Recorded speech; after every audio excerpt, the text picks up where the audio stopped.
Jangan lupa untuk subscribe dan nyalakan lonceng notifikasinya. Tanggal 8 Januari tahun 2022, Kementerian Agama memberangkatkan jemaah umroh asal Indonesia ke Tanah Suci. Lantas bagaimana pelaksanaan ibadah umroh di masa pandemi khususnya untuk mengantisipasi jemaah umroh agar tidak terpapar COVID-19. Untuk membahasnya sudah bergabung bersama kami Ketua Umum Ampuri, Firman M. Nur, langsung dari Makkah, Arab Saudi. Assalamualaikum Pak Firman. Waalaikumsalam warahmatullahi wabarakatuh. Ya, Pak Firman, ada 400 jemaah umroh asal Indonesia yang sudah berangkat. Mohon konfirmasi sampai saat ini, Pak, bagaimana kondisi para jemaah umroh asal Indonesia secara umum, Pak Firman, per hari ini? Ya, per tanggal 8 Januari yang lalu, Indonesia telah memberangkatkan beberapa rombongan keberangkatan jamaah umroh. Hampir setiap hari sekitar full flight, pesawat penuh berangkat dari tanah air. Pada tanggal 8 ada 453, kemudian ada beberapa hari selanjutnya 107, dan kemarin 433 juga khusus dari rombongan dari asosiasi kami Ampuri yang telah landing di Madinah Al-Munawwarah, dan juga hari ini tadi diinformasikan ada 163 jamaah akan berangkat. Artinya dari tanggal 8 Desember sampai saat ini hampir 1.500 jamaah umroh dari Indonesia sudah tiba di Tanah Suci. Kondisi di Tanah Suci alhamdulillah saat ini cuacanya dalam kondisi musim dingin, sangat nyaman sekali. Jadi suasananya suasana di puncak, cuaca sekitar 18-19 derajat, cukup membutuhkan jaket. Dan yang menarik adalah semenjak kedatangan tanggal 8 sampai kedatangan yang semalam yang saya jemput langsung berada di airport Madinah, terlihat sekali bahwa pemerintahan Saudi konsisten sangat mengapresiasi dan menunggu-nunggu kedatangan jamaah asal Indonesia untuk dapat menunaikan ibadah umrah. Terkesan sampai sudah berapa kali rombongan yang datang, setiap jamaah selalu dikasih karangan bunga untuk tiba ketika mereka tiba di Bandara Madinah Al-Munawwarah. Dan mereka melakukan proses yang sangat cepat dalam proses pelayanan ketika turun dari pesawat, kemudian menuju ke imigrasi. Sebelum imigrasi mereka hanya diperiksa hasil PCR-nya saja dari rekomendasi laboratorium yang mereka setujui dari pemerintah Saudi Arabia. Setelah itu proses imigrasinya tidak lebih dari 3 menit. Bahkan kemarin saya lihat rombongan pertama yang keluar dari airport itu tidak lebih dari 25 menit semenjak mereka 20 menit semenjak mereka landing dengan pesawat. Artinya ini proses-proses di Saudi Arabia, walaupun mereka melakukan pengetatan dalam hal prokes, namun tidak terkesan menyulitkan atau membuat proses SOP, kegiatan prosedur yang mereka lalui itu menjadi terhambat dan berlama-lama dalam melakukan prosesnya. Saat ini semua jamaah yang telah tiba dari tanggal 8 setiap hari datang melakukan langsung karantina di hotel-hotel yang ditunjuk, karena memang jamaah asal Indonesia saat ini masih ada kewajiban karantina.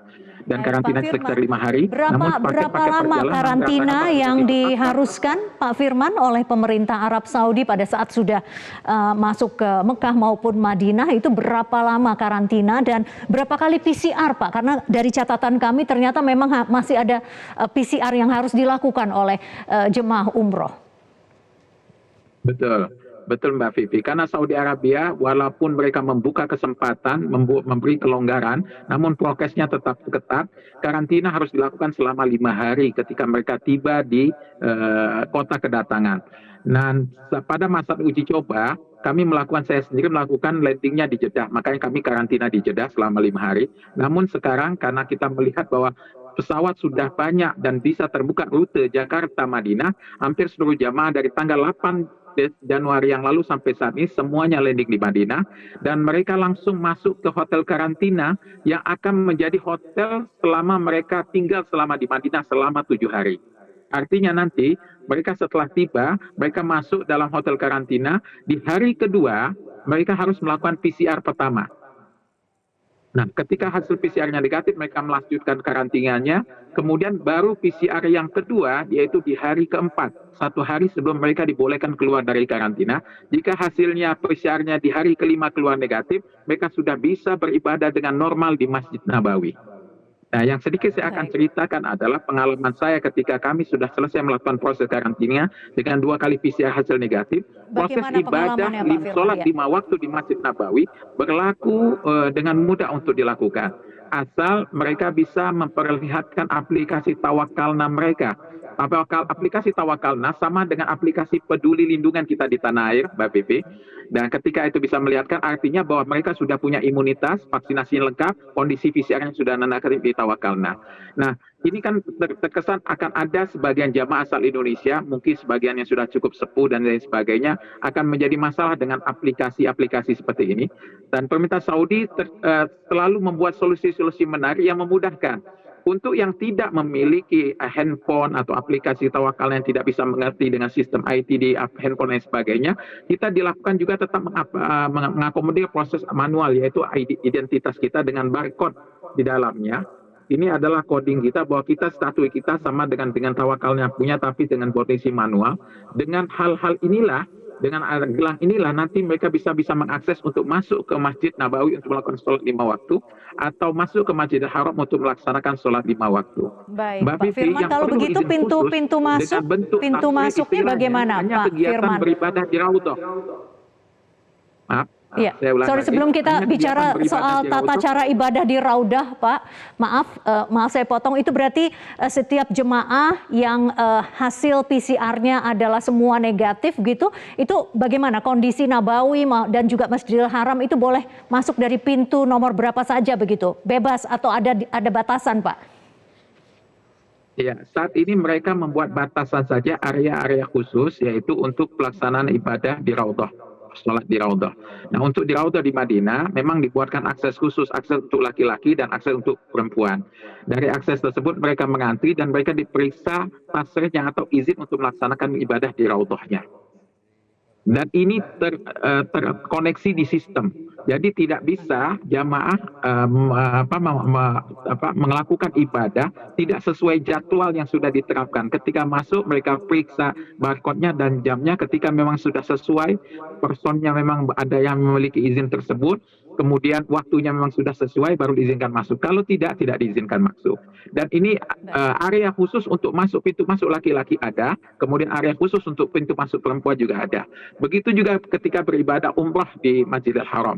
Begitu juga akses itu dibuat berapa akses untuk pintu masuk melaksanakan ibadah umrah. Karena jamaah yang punya izin untuk melaksanakan ibadah umrah akan langsung menuju ke pelataran tawaf di bagian bawah. Sedangkan yang tidak ada akses untuk umrah, mereka bisa sholat 5 waktu di lantai 2 dan lantai 3 Masjidil Haram, atau di bagian perluasan baru di Masjidil Haram. Begitu. Terpisah posisinya. Masya Allah, ya baik. Pak Firman, sejauh ini apakah ada jemaah Indonesia dengan hasil PCR yang positif atau semua alhamdulillah laporannya negatif semua yang sampai di Pak Firman? Sampai saat ini ya kami sebagai Ampuri yang membawahi 555 penyelenggara, namun baru sekitar tidak lebih dari 10 atau 15 penyelenggara yang anggota kami yang memberangkatkan jamaah. Monitoring kami terhadap keberadaan jamaah di Madinah saat ini kondisinya dalam sehat walafiat. Hasil PCR yang pertama juga dinyatakan negatif semuanya. Insya Allah rombongan yang berangkat tanggal 8 akan segera bisa melaksanakan ibadah. Mungkin hari ini untuk bisa sholat 5 waktu dan kegiatan Raudhahnya di Masjid Nabawi. Insya Allah semuanya dalam kondisi sehat. Ini yang kita harus tekankan, Mbak Vivi. Pertama adalah Saudi Arabia sudah membuka kesempatan kita melaksanakan ibadah umrah, dan seluruh jamaah yang akan tiba di Tanah Suci melaksanakan ibadah umrah bagian daripada duta bangsa yang harus menjaga keharuman nama besar Indonesia sebagai masyarakat muslim terbaik di dunia yang selalu taat dalam protokol mengikuti ketentuan-ketentuan diberlakukan oleh Saudi Arabia dalam pelaksanaan ibadah haji dan umrah. Dan yang penting adalah kita harus disiplin menjalankan prokes. Masker harus selalu dipakai karena mohon maaf kondisi dibolehnya di ibadah umrah ini juga bersamaan dengan semakin meningkatnya penyebaran COVID di Saudi Arabia. Namun permintaan Saudi Arabia melakukan semua antisipasi dengan sangat baik. Semua antisipasi dengan sangat baik, dengan prokes kesehatan yang jelas, dan kita harus punya kesadaran dari diri kita masing-masing, disiplin. Baik. menjalankan prokes. Bagian kedisiplinan kita menjalankan prokes akan melindungi diri kita, baik bangsa Indonesia di depan umat Islam di seluruh dunia. Baik, pertanyaan terakhir Pak Firman, apa yang akan berbeda dari tata laksana penyelenggaraan ibadah umroh? Tentunya kalau yang wajib-wajib kan seperti ambil mikot di Bir Ali dan sebagainya itu kan wajib ya. Tapi ada yang berbeda yang mungkin harus diantisipasi dan juga untuk berbagi cerita kepada pemirsa Newsline.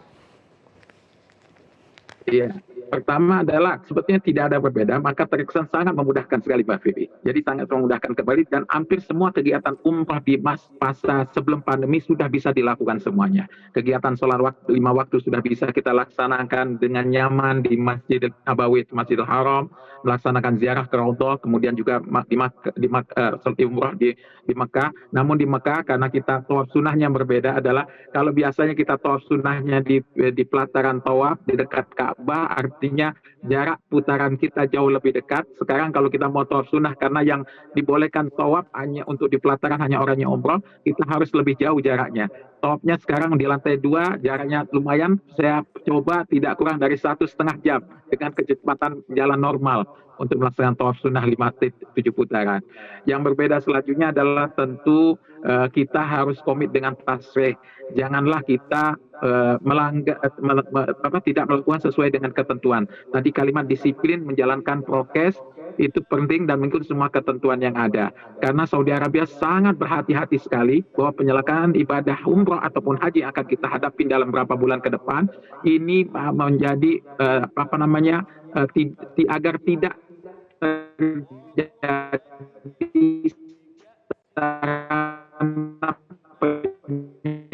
Baik.